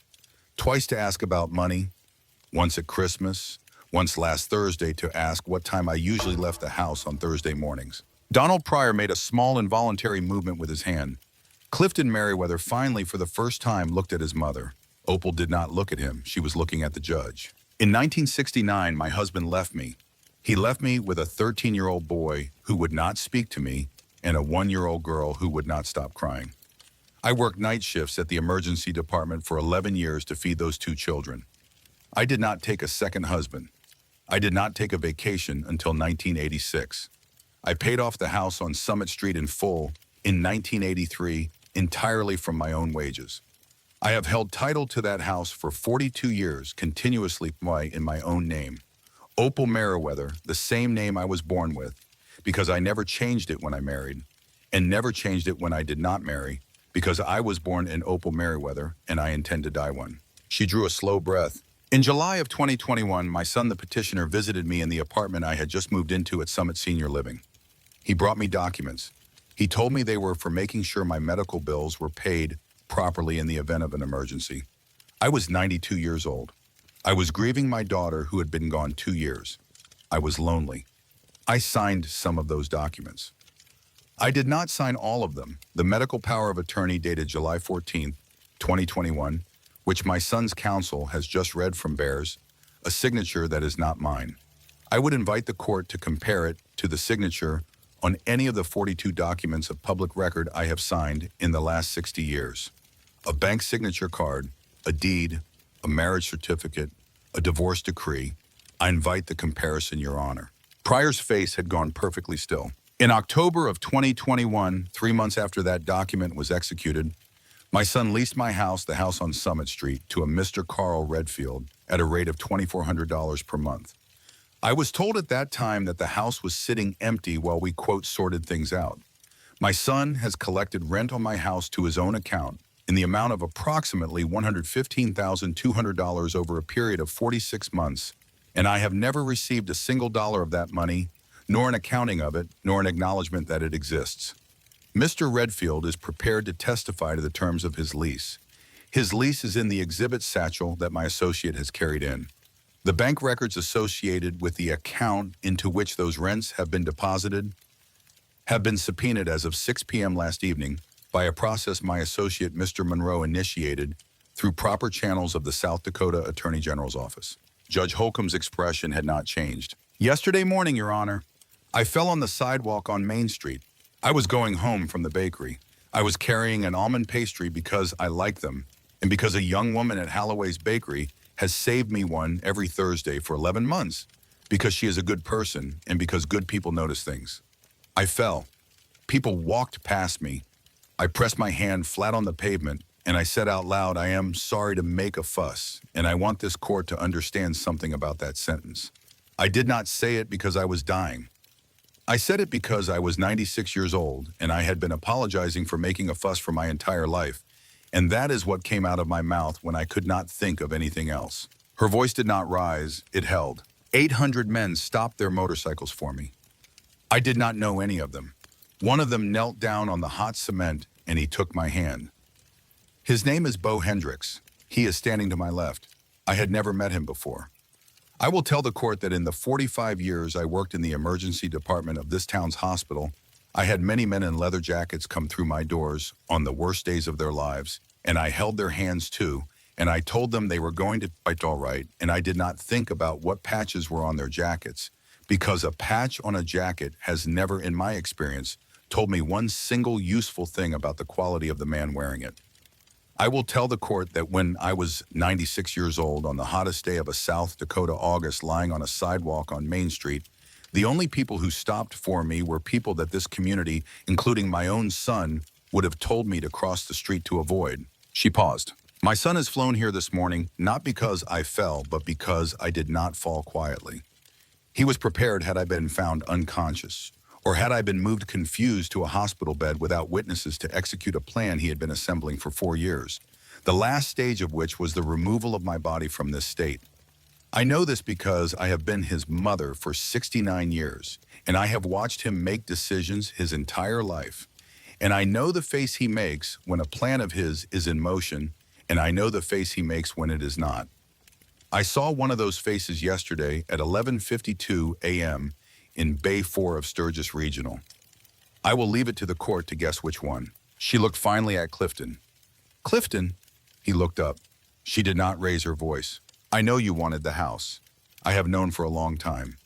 I want to tell you something I have never told you, and I want you to hear it from me now in front of strangers, because you have spent 69 years making sure we were never really alone in a room together. I loved your father. I did not love him well, but I loved him. I loved you the day you were born more than I had ever loved anything in my life up to that point. I loved you every single day of your childhood and every single day of the years after, even when you stopped speaking to me, even when you called only for money, even when you told your wife I was difficult, which she told me once at your daughter's graduation because she is a good woman and she does not like lying. I have loved you, Clifton, your entire life. You have not, in my experience, been a man who was comfortable with being loved. I do not know why that is. I have thought about it for 69 years. I do not blame myself anymore. But I do not forgive what you did with my house. The courtroom was silent. I am not pressing charges this morning. I may still. That will depend on you. What I am asking the court for this morning is one thing. I am asking to be left alone. In my town, in my house, in my own name. I am asking the court to void the medical power of attorney of July 14th, 2021 as a forgery. I am asking the court to dismiss the petition for guardianship as frivolous.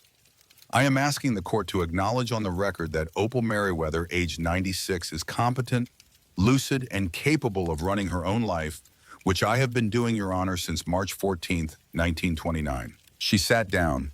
She folded her hands in front of her on the table. The courtroom did not move for 11 full seconds. Bo counted. Judge Holcomb cleared his throat. Mr. Pryor, does the petitioner wish to respond? Pryor stood. He did not look at his client. Your Honor, in light of the statements just made and pending certain inquiries the petitioner will be making of his own counsel in private, the petitioner respectfully withdraws the petition. The petition is withdrawn.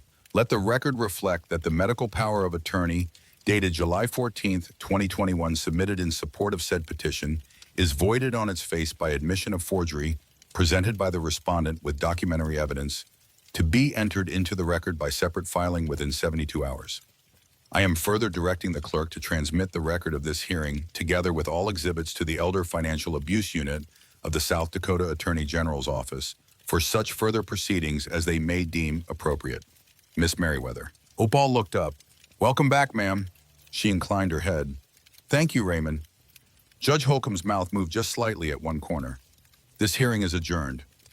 He stood. The courtroom stood with him. He walked out of chambers, and when he was gone and the door had closed behind him, the courtroom was quiet for one more long moment, and then Wren Holloway in the front row of the gallery put her face in her hands and cried, and Tucker Rhodes against the back wall took off his sunglasses, which he had been holding in his hand for the last 10 minutes without realizing he was holding them, and pressed the heel of one hand to his eye. And Rhett Monroe, who had spent the morning standing with a leather satchel at his feet, walked forward past the rail through the swinging gate to the respondent's table, and he bent down beside Opal Merriweather's chair, and he said very quietly just to her, "Ma'am, you saved my mother." Opal looked at him. She looked at his face slowly, carefully for a long moment, and something in her eyes changed. "The rollover on 14A." "Yes, ma'am." "1987." "Yes, ma'am." "You were the boy in the waiting room. Your father brought you down from Belle Fourche in the blue pickup. You would not let go of your father's hand." "Yes, ma'am." Opal Merriweather smiled then for the first time that morning, and she reached up and laid her hand against Rhett Monroe's cheek, and she said, "I remember you, son." And Rhett Monroe, who was 45 years old and had not cried in a courthouse in his life, leaned his face briefly into her hand and closed his eyes and let her hold him there for a moment, the way she had once 38 years earlier held the hand of his mother, who had told the story for the rest of her life and had never known her rescuer's name. The house on Summit Street was opened at 4:17 p.m. that afternoon. Tucker Rhodes had a locksmith meet them at the curb. The locksmith changed all 3 locks in under 20 minutes, working without conversation, glancing up only once at the 96-year-old woman seated on a folding canvas chair on the front walk, under a box elder tree, dressed in her pale gray courtroom dress, with a sweating glass of lemonade in her hand that Wren Holloway had just brought out from a thermos in the truck. Carl Redfield had vacated the house at noon cooperatively in exchange for a written letter of reference from Rhett Monroe, explaining that he had been a good faith tenant and had been defrauded alongside the landlord. Clifton Merriweather had left Sturgis on the 2:20 flight to Portland and had not said goodbye to anyone, including his mother. Opal did not go in immediately. She sat in the chair on the walk for 26 minutes, and she looked at her house. The paint was faded. One shutter hung crooked. The box elders had grown out past where she had last pruned them in the spring of 2021. The screen on the side door had a small tear in the bottom corner. The house had, she realized, been waiting for her the way houses wait, indifferent, impatient, accumulating small broken things without complaint. Bo stood a few feet behind her chair. "Ma'am." "Yes, Bo." "You ready?" "No." "That's all right. It's never going to be ready, is it?" "No, ma'am, I don't think it is." She took a breath. She stood up. She took her cane. She walked up the path of her own house for the first time in 4 years. And Bo walked one step behind her, and Wren walked one step behind him. And Tucker and Rhett stood at the curb and did not follow, because they understood without being told that some doors a woman needs to walk through with the smallest possible number of men trailing after her. The front door opened easily. The house smelled of dust and cedar, and a very faint trace of old lemon cleaner from a bottle that had been on the shelf in 2021 and was still on the shelf. Opal stood in the front hall for a moment. She did not move. She looked at the hall table. She looked at the small framed photograph on the hall table, which was a picture of her daughter Ruth at age 7 on the porch of this house in 1975 holding a tabby cat. The frame was dusty. The cat in the picture had died in 1983. Ruth had died in 2019. Opal reached out and ran her thumb across the top of the frame. She said, "Hello, Ruthie." She walked into the kitchen. The kitchen had been the room she had spent the most hours of her life in. She stood in the doorway for a longer moment. She looked at the stove, at the old Formica table at the window over the sink that faced east toward where the sun came up in the winter. She walked to the counter. She laid her palm flat on the Formica. She said very quietly, mostly to herself, "I am home." Wren behind her wiped her eye on her sleeve. Bo said nothing at all. Opal Merriweather stood in her kitchen for a long moment, Then she turned around and said in her clear, charged nurse voice that had run emergency rooms for 3.5 decades, "Ren, do we have tea?" "Yes, ma'am, I brought tea." "Good, Bo." "Yes, ma'am." "The kettle is in the cabinet over the refrigerator. It is heavy. Use both hands." "Yes, ma'am." He stepped around her and took down the kettle, and Wren ran the water, and Opal Merriweather sat down at the kitchen table of the house she had bought in 1956, paid off in 1983, been exiled from in 2021, and walked back into in 2025. And she put her hands flat on the formica, and she watched a young woman and a large gray-bearded man make her a pot of tea, and she understood, without being able to put it into words, that the rest of her life was going to be shorter than the parts that had come before, but not as she had once thought, quieter. The drive to Somerset took an hour and 20 minutes. Bo had offered to make it alone. Opal had declined. She had said in the kitchen of the Summit Street house on Saturday morning, over a cup of tea, "Bo, he wrote to me for 40 years. I never read a single word. If those letters exist, I will read them in the room he wrote them in, or I will not read them at all." They left at 10 a.m. The drive south on 79 was the drive Bo had made 1,000 times in his life, and the drive Opal had made perhaps a dozen, and the drive Arlo Hendricks had made the last time in April of 2009, when he had known his oncology results and had known he was not going to ride again. The Black Hills rose on the right. The plains opened on the left. Bo drove slowly. Opal looked out the window. She did not speak for 20 miles. Then she said, "He rode this road." "Yes, ma'am, a lot." "What bike?" "A 2002 Road King. Black. He kept it 11 years. He was always going to be a motorcycle man." "Yes, ma'am, he was." The house in Somerset was a small 2-story farmhouse on a county road with a detached garage and a wooden porch and a stand of ponderosa pine behind it. Bo had not entered it since August 17th, 2009. The key had been in his pocket for the full 16 years. He had rented a cousin to mow the grass. He had sent money for property tax every January. He had never once opened the door. He opened it now. The house smelled of old wood and dry wind and a very faint trace of pipe tobacco from a pipe that had sat in a drawer in a desk upstairs since the spring of 2009 and had been taken out of that drawer, Bo now realized, by nobody for 16 years. Opal stepped inside slowly. She stood in the front hall. She said, "Oh." She said, "Arlo." Bo closed the door behind them. The letters were in a cedar chest at the foot of a bed upstairs in a guest room that had, Bo realized, almost certainly never been used as a guest room. The bed was narrow. The dresser held a single photograph in a frame, black and white, of a young woman in a nurse's uniform laughing at something outside the frame, taken in 1962 on a summer afternoon in a courtyard behind Sturgis Regional. Opal sat down on the bed. She picked up the frame. She said nothing for a long time. Bo opened the chest.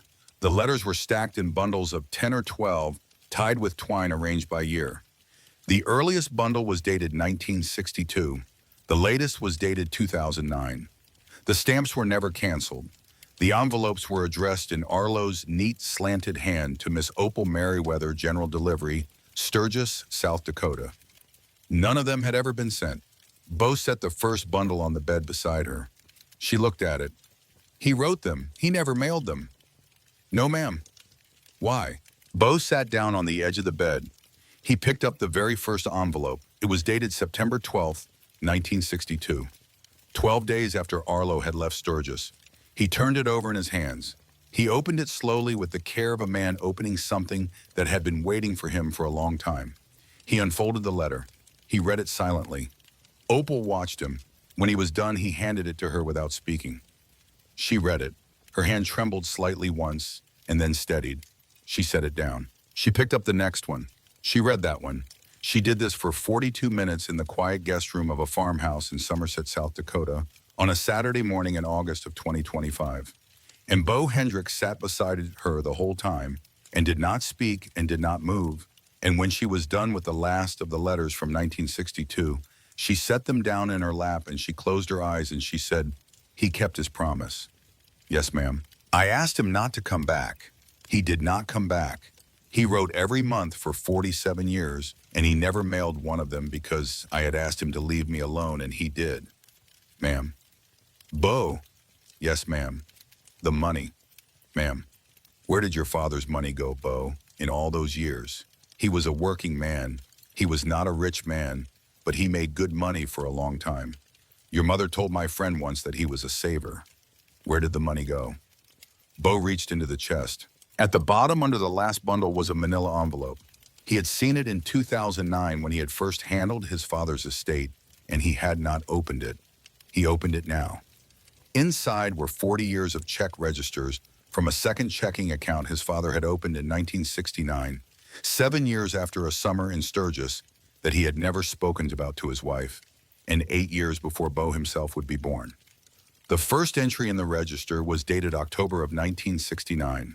The last was dated April of 2009, the month the oncologist had given him his numbers. The handwriting in the register changed only once very slightly, somewhere in 1994, the way handwriting changes in men whose hands have begun very quietly to tell them they are getting older. The register was neat.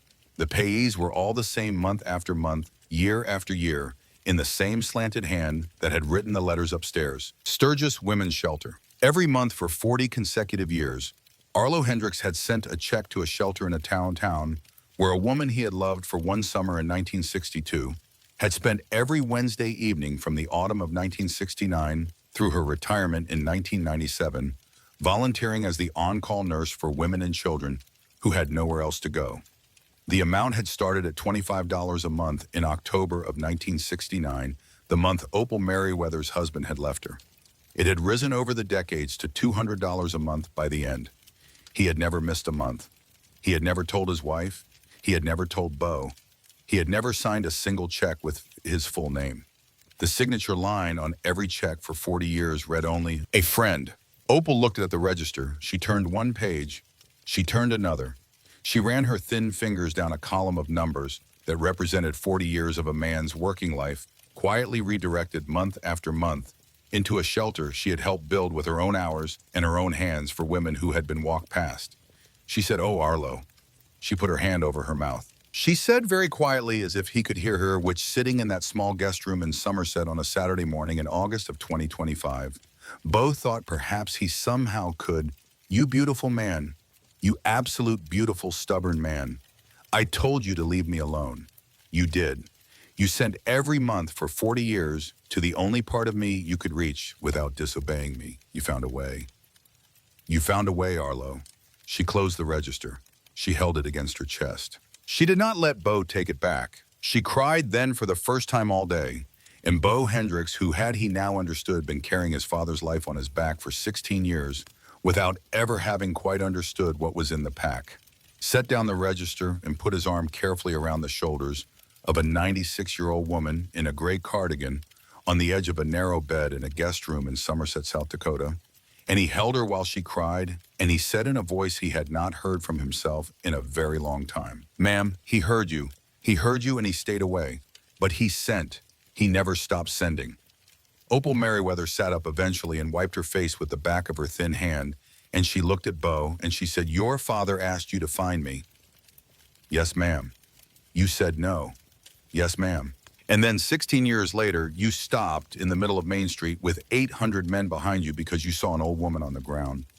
You did not know who I was. You did not know I had anything to do with your father. You stopped because I was on the ground and no one was helping me. Is that right, Bo?" "Yes, ma'am." "Then you kept the promise, son. You kept it without knowing you were keeping it. That is the only kind of promise that ever really counts." Bo could not speak. Opal laid her thin, steady hand on the top of his head. The will was signed on Tuesday morning, August 12th, 2025, at the kitchen table of 412 Summit Street.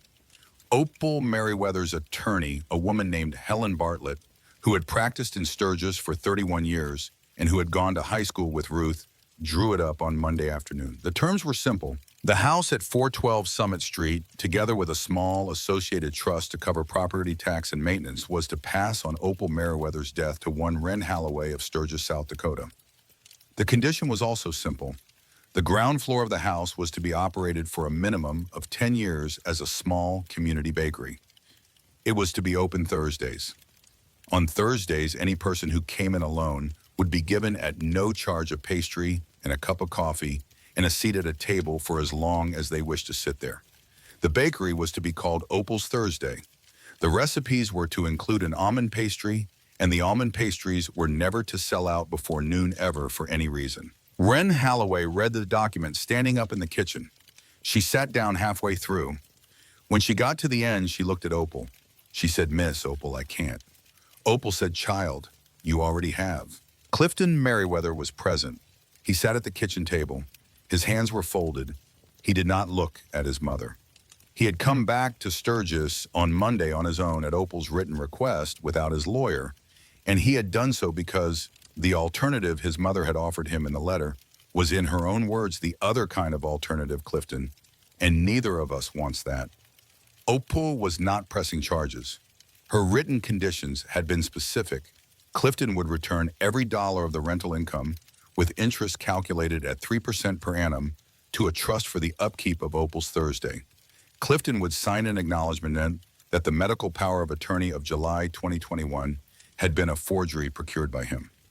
Clifton would never again, under any circumstances, hold power of attorney over any matter concerning his mother. He had signed everything that morning.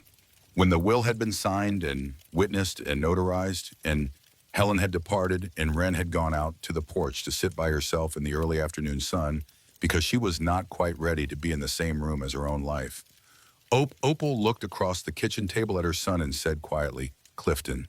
He looked up. "I have one more thing for you." She slid an envelope across the table. He did not open it. "What is this?" "It is a letter. It is the only one you are going to get. I have tried in conversation your whole life, and it has not worked, and I do not have conversation left in me. This is in writing, and you can read it, or you can throw it away, or you can keep it in a drawer for 40 years, and I will not know the difference because I will be gone. And what you do with it will be between you and the man you have to look at in the mirror on the mornings you have the courage to look. Mom, open it now or open it later. I am not going to watch you read it." She stood up with her cane and she walked out of the kitchen into the living room, and she closed the door behind her. Clifton Merriweather sat at the kitchen table of his mother's house for a long time before he opened the envelope.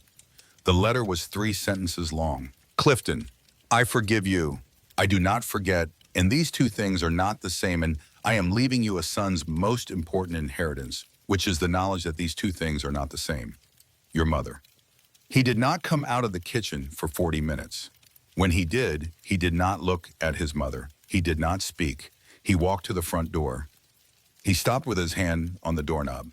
He did not turn around. He said very quietly to the door, "I'll call you Mom." Opal in the armchair by the window said also quietly, "I would like that, Clifton." He left. He drove back to Portland that afternoon. He called her as it happened on Sunday evening. They spoke for 11 minutes. They spoke again the following Sunday. They continued to speak on Sundays for as long as she was able to speak on Sundays, and Wren Holloway, who took over the calls when Opal no longer could, kept the tradition going, until Clifton Merriweather in his own time learned how to speak without the weight of a plan underneath his tongue, which took him, as it happened, another 14 months. The last day of the rally that year was Sunday, August 17th. The Iron Hawks made the closing run down Main Street at noon, the way they had every year for as long as any of them could remember. They did not make the run to perform. They made it because they had been making it, and that was why a person kept doing a thing, because it had been done and would be done again. And the weight of the years of doing it was the thing that made it a tradition. This year, the run stopped. It stopped at the corner of Main and 2nd in front of Opal's Thursday Bakery, which had been scheduled to open the following month and which now stood dark behind its clean front window with a handwritten sign taped inside that said, "Coming soon. Thursdays free for the lonely." Opal Merriweather sat on a wooden chair that Wren Holloway had carried out of the old Holloway Bakery storage room on Thursday evening and had set on the sidewalk outside her own new bakery's front window. Opal was wearing the pale gray dress. Her cane was propped against her knee. Wren stood behind her chair. Bo Hendricks stood at the edge of the sidewalk cut his helmet under one arm. Tucker and Rhett stood behind him. And in the street engines idling and then one by one going silent, the 800 riders of the Iron Hawks Motorcycle Club came to rest. The column went quiet. Opal stood up. She did not need the cane to do it. She looked out at the 800 men. She looked at the crowd of townspeople who had, when word spread that the Iron Hawks were stopping in front of the bakery, begun to gather along the sidewalks and in the doorways of the shops across the street. She looked at the faces.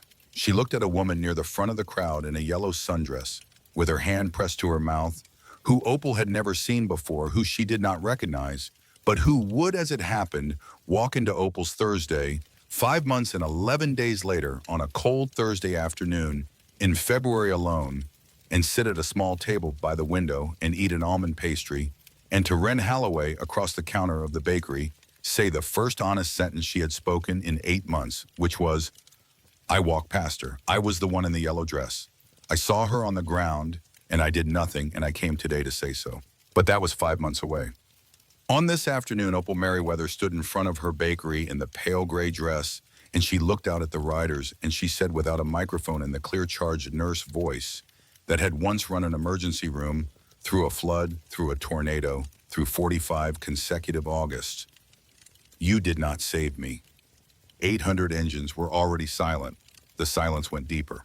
"On that sidewalk last Thursday, you did not save me. I was not dying. I had fallen. I had been walked past. You did not pick me up off the ground and hand me a new life, and I would not have wanted you to because I am 96 years old, and my life is my own, and I earned it. What you did was smaller than saving me, and it was larger. You saw me. That is what you did. You looked at an old woman on a sidewalk and you saw her and you stopped. That is the tallest thing a human being can do for another human being. That is also, as it turns out, almost the largest. Most people most of the time will not do it. Most of this street last Thursday did not do it. You did." She paused. "I am not going to ask you to do anything else with your lives. I have no right to. But I am going to tell you what I have told myself since that morning, and I am going to ask you to carry it with you on your long ride home today.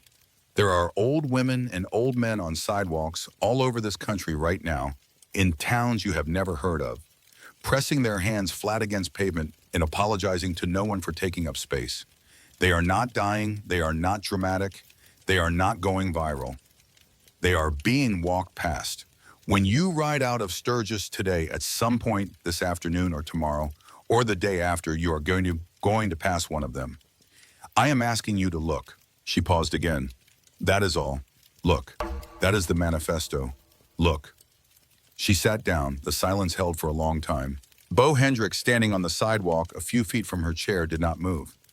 He was looking at the column of men he had ridden with for decades, at the faces of his brothers, at Tucker Rhodes, with his hand on the grip of his bike, and his eyes fixed on the ground, at Rhett Monroe, who had taken off his sunglasses and was holding them in front of his chest with both hands, at men he had known for 20 years, and men he had known for one. And he understood, standing there, that every single one of them had heard exactly what she had said, and that none of them were going to forget it. He thought about his father. He thought about the letters in the cedar chest in Somerset that had never been mailed. He thought about the 40 years of checks signed a friend. He thought about the moment on Main Street 10 days earlier when he had stopped without knowing why, and he understood finally that he had known why all along, and that the knowing had been sitting inside him since a hospital room in August of 2009, waiting for the right sidewalk. He looked at the back of Opal Merriweather's white-pinned hair. He thought, "You beautiful woman, you stubborn, beautiful woman." He did not say it out loud. He did not have to. Then from somewhere in the middle of the column, an engine kicked over, and then another, and then in the ripple pattern that had a week and 2 days earlier run in reverse 800 engines came back to life one by one, and the column began slowly to roll on down Main Street, out of town, onto I-90 and south and east and west in every direction. The country opened to, and the riders rode out of Sturgis, South Dakota on the final Sunday of the 2025 rally with a set of instructions that had not been given to them in a church or a government building or a television screen, but on a sidewalk in front of a small, closed bakery by a 96-year-old woman in a pale gray dress who had at 8:16 on a Thursday morning 10 days earlier fallen down and in falling remembered herself. 6 months later, on a Thursday afternoon in February, Opal Merriweather sat at the small kitchen table upstairs at 412 Summit Street, a cup of hot tea in front of her, and watched the snow fall slowly past the window. Below her in the front of the bakery, she could hear Wren Holloway moving behind the counter. She could hear the soft bell above the door. She could hear a low, quiet conversation between Wren and someone Opal could not see. She could hear the small scrape of a chair being pulled out at the window table. She could hear nothing else for a while because on Thursdays, the bakery kept the music off out of respect for people who had come in for the silence. There was a knock at the upstairs door. Opal said, "Come." Wren opened it. "Miss Opal, there's a woman downstairs." "Is there?" "A woman in a yellow dress. Well, a yellow coat. It's winter." Opal's pen, which had been poised over her wall calendar, did not move. "She wants to know if she can meet you. She says she has something to tell you. She says she was there." Opal looked at Wren. She looked at her for a long moment. She said, "Bring her up." Wren nodded. She turned to go. At the door, she stopped. "Miss Opal?" "Yes, child." She was crying. Opal looked down at the calendar in front of her. She looked at the square for Thursday, February 19th, 2026, which had been blank until 1 minute ago. She picked up her pen. She wrote slowly in her clear, old-fashioned hand 4 words. Thursday, not the last one. She set the pen down. She looked up at Wren. She smiled. She said, "Bring her up, dear. Her tea will get cold." Outside, the snow kept falling over Sturgis, South Dakota, and in a small, warm room above a bakery on Summit Street, a 96-year-old woman waited to see the face of a stranger who had at last come back to say the things she had been carrying for 6 months. And the 96-year-old woman was not alone, and she was not going to be alone. And the Thursday, as it happened, would not be the last one, because a room that has once been filled becomes a room that is always in some way full, even when it is empty. Even when there is only one old woman at the window and a young woman at the foot of the stairs, and a city full of people outside going on with their lives, some of whom here and there were beginning to look.